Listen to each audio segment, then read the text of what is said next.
Mm-hmm. Okay.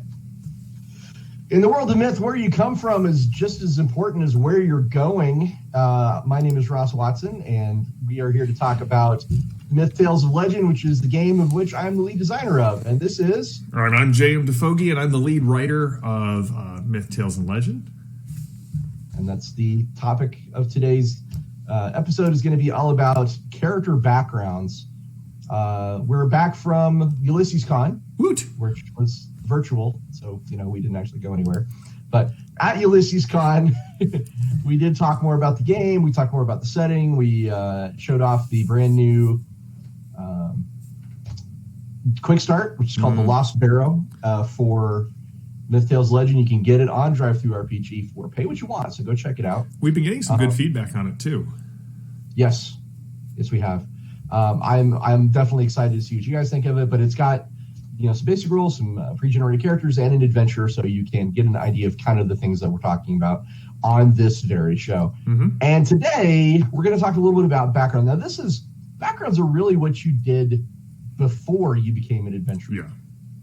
And because Myth, Tales of Legend is a game where you start out as a very, very, very novice adventurer, I like to think that background is what you were doing up till like 5 minutes ago. Before you start the first session is like cool. And these things are actually like not just a profession or a mindset. They're things that have shaped you over time. And we try to sculpt these backgrounds as something that's important to your own character's self-identity. And specifically, there are 4 different types of backgrounds, which we have talked about. We've covered in the character generation section, at least a little bit. Those 4 types are origin, accomplishment, connection and goal. Mm-hmm. Connection and goal, and accomplishment and origin. Those are the 4 things. And they each have a cool mechanical benefit that comes with them. JM, as a quick reminder, what are those mechanical benefits that come with those? So if you have an origin background, you're going to get basically +1 vitality. If you have an accomplishment, that's how you start with a title. And what I like about backgrounds is backgrounds are going to be that thing that you always look back to, whereas titles are sort of the things that kind of move you forward and kind of define you going forward. But you start with a title with an accomplishment. If you have a goal, you get you start every game session with an additional Campfire point, which is, all of these are big choices, like a big deal to choose one of these things. And then with a connection, you start with a contact in the world that you can lean pretty heavily on as you kind of go through the game. Right. And some of you guys may be thinking, well, why should I ever pick accomplishment if I can earn a title during the game? Mm-hmm. Why should I start with one when all those other things are things I can't, earn technically? Well, the deal is that titles actually can improve. Mm-hmm. Titles can get better. So you taking the accomplishment background is literally the only way to max out the value of your title. So there is a palpable advantage to it if you are wanting to do cool things with your title. So that's just the one thing that's a little less than obvious that I wanted to point out. Now, thanks to JM's help, I've been kind of going through each of these and expanding on them a bit because, at least in my opinion, what I don't think is a good idea is for a background to be too vague. I don't think a background should be, hey, you betrayed a guy once. Work with the GM to figure out who and why. Thanks. Right? I don't feel like that gives me enough. So what we've done in Myth, Tales, Legends, we've taken these origins and we've said, okay, so betrayal is cool and important, and it's a factor that can change your character, can be a big part of your self-identity. I have been betrayed. Mm-hmm. But we want more detail than that. We want to be able to give the player some meaty chunks to sink their teeth into. It's when we can say something like, a background could have, for example, say something like, someone close to you betrayed you and left you for dead. You survived and crawled out of the trap. and now you seek revenge. Like that those little details add a lot to it, and it changes the whole dynamic of that vague, like I was betrayed by somebody, and gives you something more concrete to hang your hat on. And that's what we've done with our individual backgrounds, which, okay, so there's 4 categories. Each category has 6 choices, or it's also random die roll if you want to do it that way. And each of those choices has a subset of 6 specific things. So how many is that, JM? There's a lot. I'm not. There's a reason why I'm the setting guy and not the mechanics guy. But I do like what you were just saying is you can go with your GM and say, hey, I want to pick this background, or if you're someone who just likes to kind of pull a character out of your pocket and see kind of where their story leads, you do get to kind of have this option, but you get to go to the GM and say, hey, this is another cool thing about my character that I would like to see come up. If I was betrayed and left for dead and crawled out of this trap, I expect that as a player, I expect the GM to say, that person who betrayed me is important to not just my story, but my story going forward. Exactly. That's kind of the whole point of these, is that they are important to you and your story, but they also give the game master a window into something you would like to see happen or see show up or see be, something that should be important to you that can take place in the game. And I think it's 144 backgrounds. That's a lot, right? 36 and then 4 categories. I think I did the math right. All right. So the first one we start with is origin, and that's easy. Where are you from? We've brought this up before. We said that there's a difference between being from Texas and being a Texan. There's a difference between being from Boston and being a Bostonian. When you accept that as part of your self-identity, that's when you decide, like, where I'm from is really, really important. And so our choices under origin reflect different places in the setting you can be from and how that can, add something to your character. Now, JM, of course, wrote a lot of this stuff in the world, and I'm just like taking little pieces of it. Like looking through even just the Haldorian origins, I love it because I'm like, hey, these are all places that I wrote about. And Ross is kind of like, yes. I love when we'll do our Canis story at some point, but like I love that under the Canis origin you have former cultists, because we've said that the darkness kind of has all of these cults and all of these minor mystery cults and dark cults that they use to kind of work its way under the fabric of civilization. So just even in scrolling through there to see that made it into a background is awesome to me. Thank you. Yeah, it was useful to be able to pick out individual places, and in my opinion, one of the benefits of a good game mechanic is that it ties into the setting and it makes you feel like you're part of it, and that's, again, like where you're from, that can be really, really important. Even if you never go there, right? The fact that you're a former cultist could be something that you could bring up, like if you wanted to tell a tale about your character in a campfire scene. Or if you wanted to do something cool in the middle of combat and be like, how does it feel to be taken down by a former cultist, right? All of a sudden, your other players are like, whoa, really? Wait, what? Yeah. or when you make an interaction attack or just an interaction skill test, you understand the cultist mindset better, so maybe you can weave that in. Or as Ross was saying, like background. As a player and as a GM, I would expect you to be weaving your backgrounds into your combat narrative. So if I had the former cultist background, I would say, well, Ross, as I bring my dagger in, I know right where to strike because I have all of that training from, growing up in Canis and being part of this dark cult. So I know how to strike harder, and maybe Ross will give me that bonus combat narrative die because I'm weaving my background into my attacks. Exactly. If I was from Riverthorn, which is one of the backgrounds, and we were fighting some symbio, I might say, I know exactly where to hit the symbio. Yep. Like the eye is the weak point. I aim for the eye because I grew up in Riverthorn, and symbio are a thing that threatens us. And that's where the GM, if JM was the GM, he might say, yeah, makes sense. Cool. There's your plus, bonus dice, because you're like, I know their weakness. Anyway, so yeah, the origin background is fun. Now, here's the thing. You may be thinking, but there's only 4 kingdoms. Right. That's true. There are only 4 kingdoms, but there's also Huganasi, which is the Blessed Isle of the Tavians. And I got weirdly inspired one day, and I wrote up a 6th origin, which I've called Other. I like these. Now, Other is a little bit of a special category, because the other 5 places that you can be from are all things that we have established and written a lot about. So there's a lot of details there.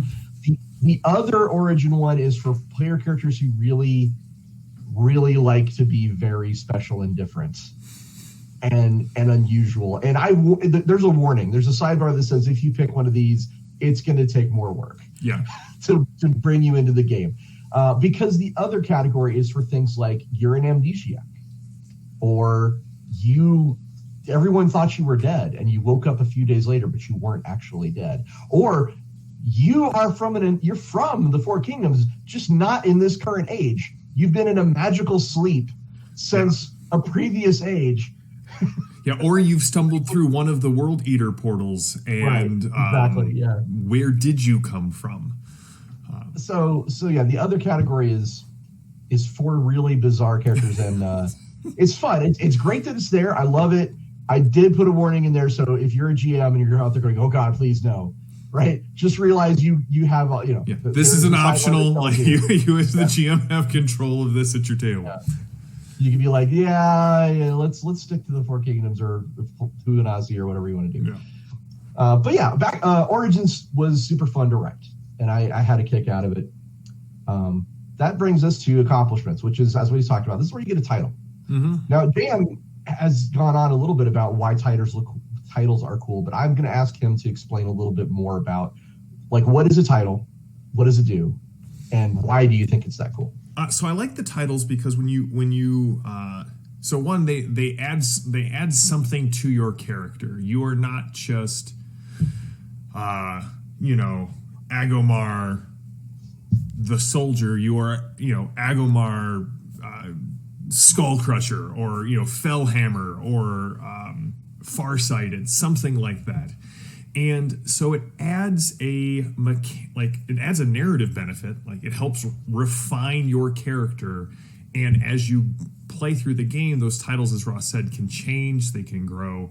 One last thing about the backgrounds, as the origin background, I would, if you have an origin background, not only do I think you identify really strongly with that place you're from, but I think other people are going to react to you as sort of, well, I've always heard that people from Riverthorn are like this, so that's because you're just kind of, you wear it like on your sleeve, like you're the guy with the Cubs, Chicago Cubs sweatshirt and hat and tattoo, and you're a little bit the stereotype. That's right, yeah. So when your title comes up in game, it's once per session, yes. Once per act. Once per act, you can call in your title to gain a mechanical bonus on a test if your title applies. So if you're, it's per scene. Yeah. It's per scene, yeah. So I mean, if you're Fellhammer, you're not going to necessarily, without some creative narrative manipulation on your part to get the GM to buy in that it should apply to a drinking contest. But as you act within your title's sort of purview, you get rewarded for that. And I think that's a fun way. Again, there's a lot of things in the myth system that says, hey, here's the way I want to play my character. Can we start making some of the story about this? If I pick an origin and I have, Dour Hand as my title, I want it to be known that when I hit something, like, they feel it. It's the weight of my fist. I don't want it to just be something that I get called and never comes up in the game. Exactly. And I think one of our pre-generated characters has a title that they earn in an archery competition. They're called the Swift. And so that you're like, okay, because I am, the Swift, so and so the Swift, I can, in this scene, I get a bonus to this one thing. And the game master was like, cool, or he could say no. Like it has to be, it has to be okayed by the game master. But yeah, you can get a situational bonus. Mm-hmm. And I like the fact you're sort of invoking it. You're like saying, I want you to know, I am not just, what did you say the guy's name was? Aganar? Yeah. Agamar. I am not just Agamar. I am not just Agamar. I am Agamar the Slayer, or Agamar the Fellhand, or things like the Fellhammer. Yeah, the Fellhammer. And all of a sudden, in a game where the game master is cool and into the idea of titles, that might even be a thing that starts to spread. It's like, oh, I've heard of you, right? Right, and I think that's the other thing is like a lot of these backgrounds, they also like as you said, Ross, right? These are the things you were doing up until 5 minutes ago, but they're also one of the ways that the world views your character. Like, how do you want the world to view your character? Kind of initially, do they see you as a Blackwaller? Do they see you as that person who carries that secret with them and are known as that, as the mysterious, or as hopefully not the betrayer, but or do they know you because you are so driven by your goals that you can't help but pull people into the orbit of that goal? Or do people know you because of who you know? Oh yeah, that's Ross. He's Master Fenn's apprentice, and you're like, oh. Well, actually, yeah, that would be the connection one. Yeah, would be like the connection one. Like, how do you relate to these other people in the setting? Yeah, accomplishment is something that you did that is celebrated. It's kind of like oh, hey, you were involved in X, Y, and Z. And we broke it down into 6 different categories, which are contests, mysteries, negotiations, battles, secrets, and discoveries. So if your character, for example, won a wager, like some major bet back home, and now that has stuck with you, it's like, oh, that's not Roderick, that's Roderick the gambler. That's right. Roderick the lucky. Mm-hmm. That now changes how people see you. And you could have solved a murder. You could have discovered the true identity of someone close to you who's actually a spy. You could have secured someone's freedom, like they were imprisoned for some sort of serious crime. And again, we have a lot of detail, but we do there are parts where you and the GM have to work together and say, here's how it ties into this story. You meet us halfway. We give you enough details, and then you have to fill in a couple things. But yeah, you could have discovered a hidden passage or an ancient tomb. And people are like, wow, that was you. Cool. Even there's even one that's about like a natural vista, almost like if you want to be like a Lewis and Clark type, who discovered this one particular place. So yeah, those are the things that are part of accomplishment. I also like accomplishment because it makes you feel like you've done something. Mm-hmm. You may be novice characters, very, very novice characters. But accomplishment, when you choose that background, you actually did something really cool, even if you are a guy with a pot lid and a fireplace poker. Right? I really like on the discovery table, there's a tomb one where you followed clues and unearthed this ancient tomb, but you recognized very early on you should not go in there by yourself. And so basically, if you have this adventure hook that when you're like, okay, now I think we've got this. Right. Yeah. But you would still be like, Catechus the Explorer. Yeah. Or Catechus the Learned. Yeah. If you, because you would have that title, people like, oh, you were the one who found the, ancient city or whatever that is. Mm-hmm. So yeah, the accomplishment is fun. It adds something, I think, important for people who want to feel like they've accomplished an important thing, and that important thing is now part of who they are. And that leads us to connections. Goals. I'm sorry. Yeah. Goals I like because it's something in your past that's going to drive your future, at least as I see it. You have this goal that defines your character's story. And it, like, the goals that we have here they're not like, hey, discover what's behind Farmer Ted's barn door. They're, solve the mystery of the Moonglow Spire, cleanse a region of the Symbio Blight, restore a damaged temple to one of the gods. These are things that, like, as a novice, something has set lit a story fire in your heart, and you're like, this is what I'm going to do, or die trying. Hopefully, it's not that second one, but I mean, these are big goals. Yeah, goals are okay. So I've done a lot of role playing games in my life, and I've run across lots of different players. And I know some players that are very easygoing and like to just sort of sit back and go with the flow. And I know some players who they love nothing more than to get fully invested and super passionate. And that's what this background is. That's what this background is for. If you want to have some kind of driving goal, some kind of like big deal that's constantly pushing your character forward, that's where this background comes into play. And you get that extra campfire point because you're sort of expected to feel that pressure, to feel that that desire and urge to push towards your goals.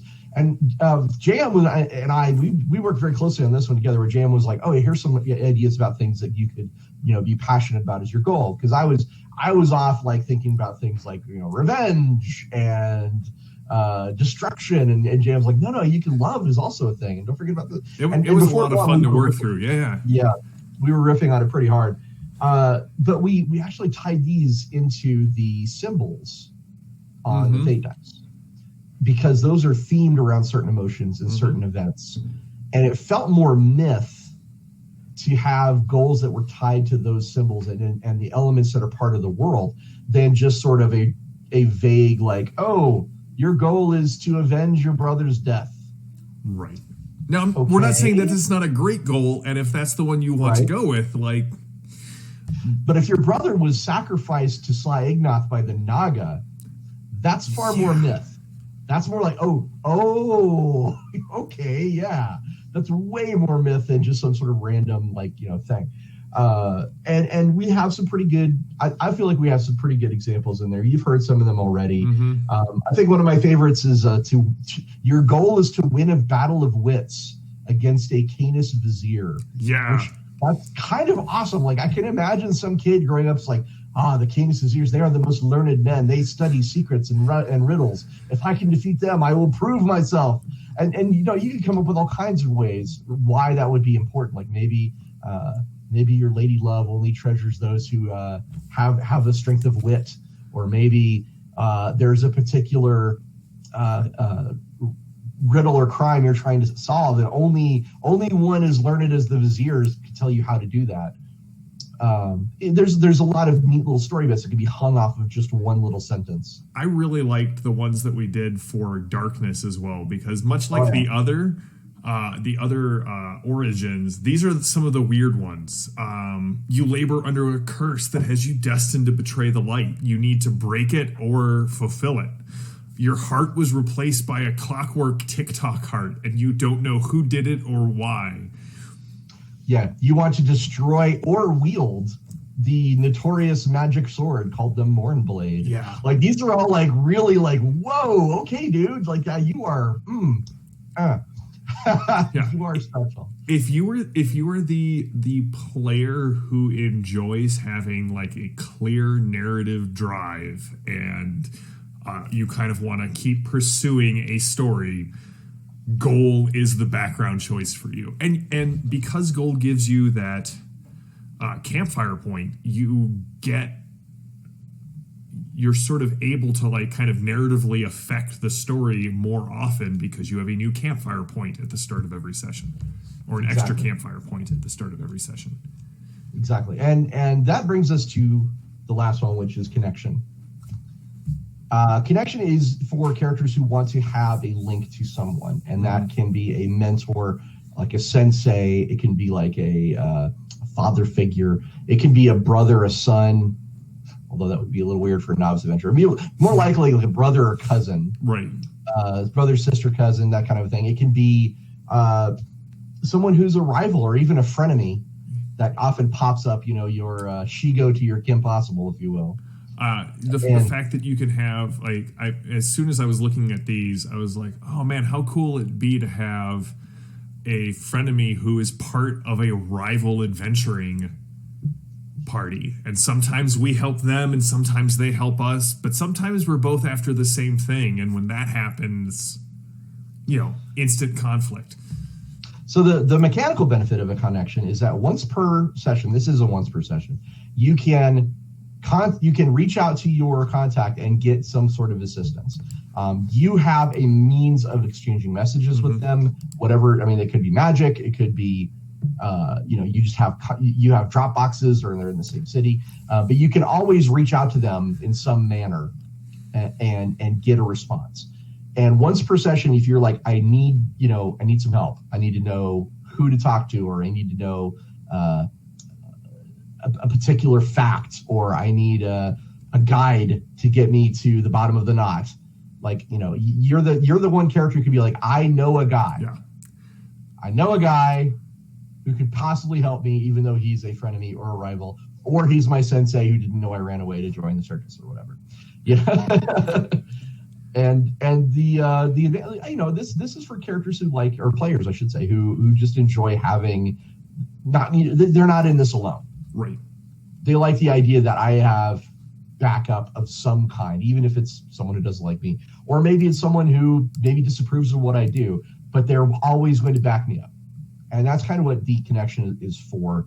So JM, if you were going to make a character who had this particular background, what would you pick? I mean, can you think of something that you want to have? Connection? Yeah, I would definitely go with mentor. I love, if I were going with my Spriggan apprentice idea, I think it would be awesome to have maybe one of the NPCs from the starter box setting that we're going to talk about in the next session, as a mentor, or even the spirit of the Orwood, like. That's what my mentor is. Like, or the guy who pull a little Oliver Twist, and my thieving mentor who I keep going back to like learn, or maybe find a new job, or hey, I feel like I'm about to be betrayed. What are your things? Can you help me with this thing? I love the idea of having someone in the world for my novice adventurer to go, you've been around the Four Kingdoms so much longer than I have. Teach me your wisdom. Yes. That's awesome. I love it. What about you, Rose? Well, I would love to have a guy at the Bibliosoft, some dude who I'm like, I need to know this fact. And the Bibliosofts, they have these neat little devices. They're called far books, where I can write in a book and it shows up in their book. And so I would have my little far book with me, and I would be like, "Dear scribe master, I am seeking," and a little bit later, "You fool!" Because clearly you do not understand the mysteries, but here I will throw this scrap of information at you, And you could surprise your friends and be like, I know exactly the situation that we're about to step into. Mm-hmm. That would be kind of fun, I think, to have a guy in the Bibliosoft who has access to their tomes. Well, and I think like a Bright Legion mentor works, or even a Bright Legion rival. Like the idea of maybe playing a apprentice who has got the attention of a Bright Legion, like an up and coming Bright Legion lieutenant, who's like, I'm watching you. Don't you stray from the path, because I could make my name bringing down someone who's got knowledge that they shouldn't have, and you're like, oh no, what do I do? Yeah. And I'm definitely going to include in this section a role that indicates where you're starting out. Are you starting out on good terms, poor terms, somewhere in the middle? And it gives you an idea of like, okay, maybe this is the relationship I need to repair, or maybe this is a relationship that's in a good place and I should keep it there. Or maybe I don't give, maybe I don't give a rap. Exactly. Yeah. See what happens. But yeah, I think that would be a fun little addition to throw in there, like, where you start out.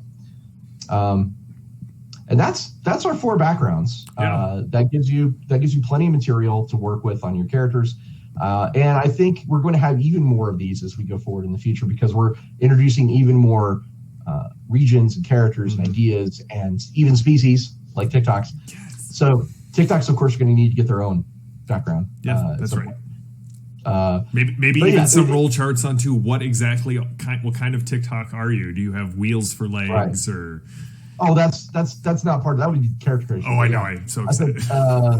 I think for sure, like if there's in the board game, there's characters that actually get to harness some of the power of the darkness, and they would have very unique backgrounds as well, I think. But yeah, for the wave 1, for the initial launch, I think what we're talking about is pretty comprehensive, and it's going to be a lot of fun to go into. Whether you feel like you want to choose one that fits you, or whether you want to roll randomly and see where the dice, see what the dice give you. I've met players that are both fans of both approaches. I am definitely on the roll random and let the dice fall where they may side. So I was very excited to see these tables put in the game. All right. Well, cool. I think that's going to take us to the end of this particular episode. Don't be afraid to check out the other material on the Ulysses International channel. Please talk to us in the comments if you have anything you want us to say specifically about the things that we're working on. You can catch JM, the GM, doing his own thing. Tuesdays and Thursday nights, I run Torg on Tuesdays. I run Fading Suns on Thursdays, and we're one session out from finishing Fading Suns, and then I think we're going to run the Lost Barrow. So I'm going to try and get Ross roped into that, and the Fading Suns crew is going to learn to play Myth. So if you've been excited about everything we've been talking about, tune in for the Lost Barrow. I'm sure we will put it up weeks in advance so that people know when it's coming. Absolutely. So to all our fans, stay safe out there, and until next time, keep telling stories.